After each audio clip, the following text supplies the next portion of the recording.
Hey, what's up, fellas? You know, the funny thing is, it's like 10 after 5, and it seems that I get started, my day starts like at 5 o'clock. I don't know why, but like 5 o'clock is like the magic time where you get off of work, and I think that's like conditioning over the years where I get all excited at 5 o'clock. So I actually had a bunch of errands to do, but I left the house like at 4-ish, 5 o'clock, somewhere around there. And the problem with 5 o'clock is there is just so much freaking traffic from schools, work, and everything else in between. It's just an incredible amount of traffic. So here I'm going to try the back roads. Now people say, well, living in town is great, but because everything's so close. Yeah, but living in town has its drawbacks. I mean, there's always freaking cars. Now, if you're trying to get from point A to B, yeah, maybe you still have to deal with cars, but at least you're closer, right? But if you're riding a motorcycle and you want to relax and enjoy, man, it doesn't matter how good the ride is. If there's all these cars blocking the way and taking their time, and all this traffic, man, it's just no fun.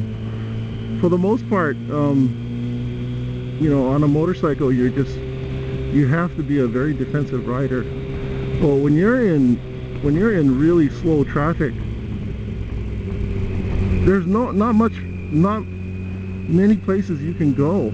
I mean, if you want to be on a defense, you know. I mean, if somebody's going slow and they're going to hit you, it's because they didn't see you at all. It wasn't because they're out of control, you know. Like that cuckoo right there. Man, that bus flinched. I saw the stoplight go on for a little while. But anyways, if you're going, like, if you're going fast, I mean, whatever. I should say I've seen people get comfortable with being slow. So what they do is they fiddle with the radio or dabble with their phone, and like I've seen guys get like rear-ended. You know, it's going slow.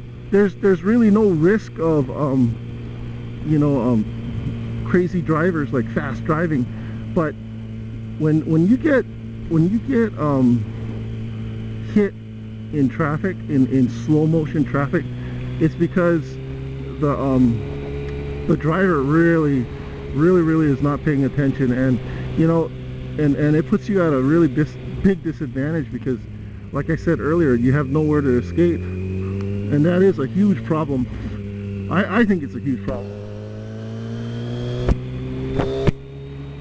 You know, at least when people are going fast, they're like, they know better. It's like, well, you know what, maybe I better keep my eyes on the road, I better not text. But then they still do, right? But there are fewer people that do that, I should say. So anyways, I'm taking the back road. I know downtown is just gridlocked to the wahoo. Yeah, I should do that. I'm going to start bicycling. I really need to start bicycling because I need to pay attention to my health.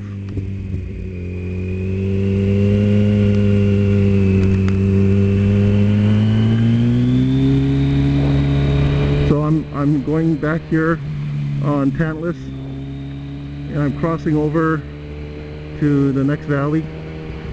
And you know what, I suspect, you know, it takes what, maybe 20 minutes, 15 minutes to get through here if you're going fast.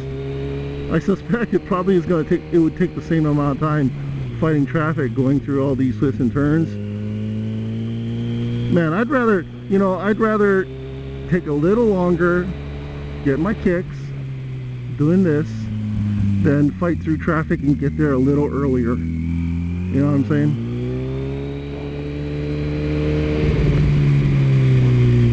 And you know, I'm not going really fast, you know, I'm just enjoying the lazy turns.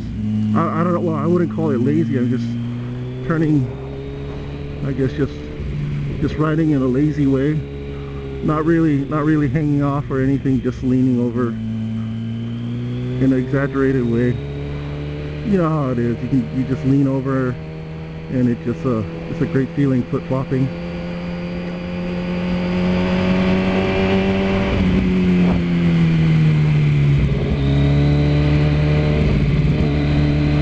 Yeah, and you can smell the greenery, though, almost like a spearmint kind of smell. So fresh. Or is it just my chewing gum? No, it's the trees.